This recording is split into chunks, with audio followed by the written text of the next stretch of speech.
तुम्ही देखील टिफिनसाठी झटपट तयार होणारी पण हेल्दी अशी रेसिपी शोधत असाल तर ही रेसिपी तुमच्यासाठीच आहे। इथं मी एक कांदा आणि एक कॅप्सिकम चॉपरमधून चॉप करून घेतले आहे। त्यात आपल्याला हाफ अवॅकाडो आणि एक बॉइल्ड पोटॅटो देखील आपल्याला किसून घ्यायचा आहे। बटाटा इथे तुम्ही तुमच्या आवडीप्रमाणे कमी जास्त करू शकता। तर यामध्ये मी इथे अद्रक लसूणची पेस्ट टाकलेली आहे, अर्धा लिंबू पिळून घेतलेला आहे। लिंबू हे मस्ट आहे, नक्की टाका। त्याच्यामध्ये मिरेपूड आणि जिरेपूड टाकलेले आहे। चवीप्रमाणे मीठ टाका, आवडीप्रमाणे कोथिंबीर टाका आणि याला छान मळून घ्या।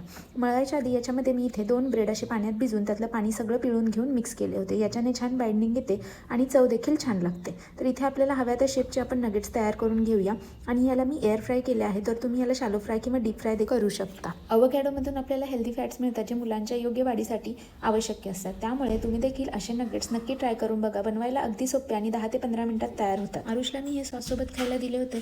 तुम्ही याच्यासोबत पनीर डिप देखील तयार करू शकता किंवा मेयोनीज देखील तुम्ही देऊ शकता। माझ्या रेसिपीज आवडत असतील तर चॅनलला फॉलो करायला विसरू नका।